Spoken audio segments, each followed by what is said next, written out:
we got in here? Adventure Time game. Halo 3. Nice. Very cool.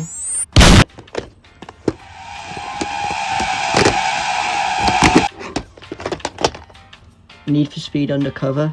Nice. What was that? Minecraft Story Mode. I love physical media. Heary. Nothing excites my lizard brain more than cracking open a brand new plastic box for the first time.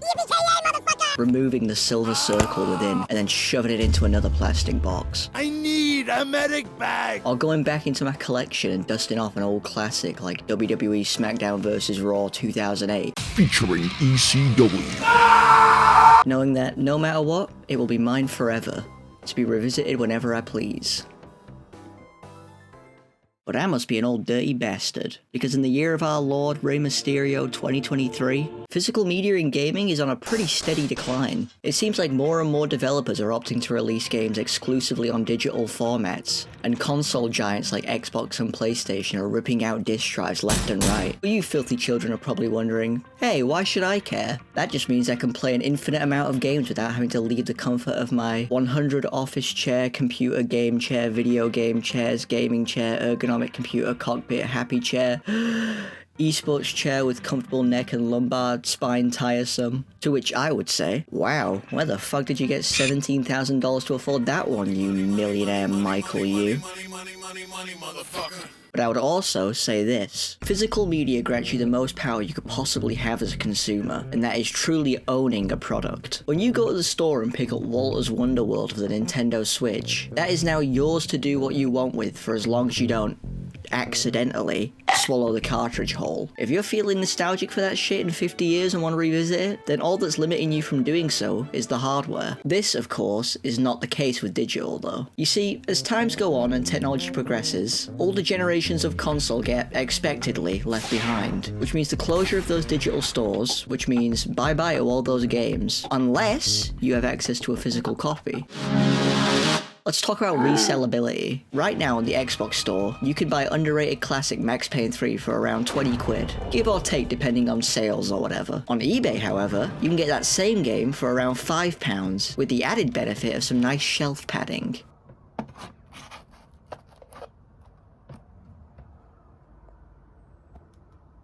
Cool. Now let's say you buy a game, and that game happens to be poopy dog shit. On digital, that's just gonna sit in your library forever, mocking your foolishness for daring to spend money on something. Bastard! You get that same game on disc, then simply slap that trash online for some other schmuck to deal with, or trade it in at your local store.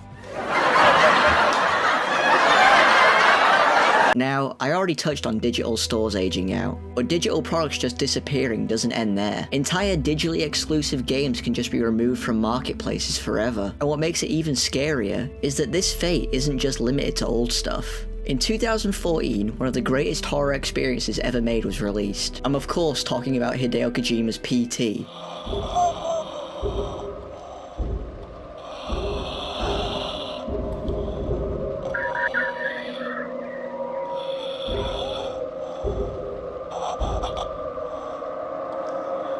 This game took the internet by storm due to the mysterious circumstances surrounding its release, and the pure fear it generated in people. Once people finally figured out how to complete the thing, it was revealed to be a playable teaser for a reboot to the, at the time, dormant Silent Hill franchise. This took the hype to a whole new level. Finally, a new Silent Hill game, and even better, created by Hideo Kojima and Guillermo del Toro.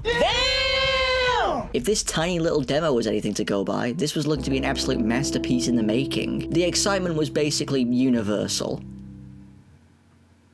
But then Konami and Kojima had a fallout, and they deleted the game entirely.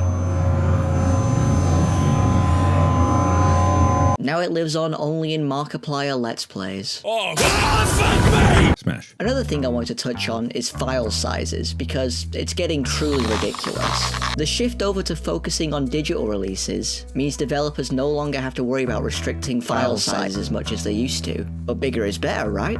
Wrong! When a game like Destiny 2 needs to start literally deleting old content because there's simply too much shit for the game to handle, that is a problem. When a comparatively small game like Jedi Survivor somehow requires the same amount of storage space as a huge game like Red Dead 2, just because the graphics are microscopically better, that is a problem. Stop it now. But anyway, collector's editions of games, like the upcoming Spider-Man 2, are now starting to not actually come with a disc for the game, but rather a download code. Meaning that you're paying more for the extra tat like statues and stuff, but not actually owning the game itself. So like I said, if that gets delisted at some point in the future, and you don't have it installed, all you'll be left with is a shitty plastic Venom statue to commemorate it. Does that sound like it's worth £200 to you? Oh boy, yeah. So, to conclude, I'll say this. I get why digital media is so popular. The convenience of it truly cannot be denied. But at the same time, I think becoming fully dependent on it is not a smart idea. Removing physical media entirely only means corporations have more power over the products you spend money on. So next time you're thinking about buying a game, old or new, maybe you should take a minute to consider getting it on the old compact disc. The benefits might just be more valuable than you think.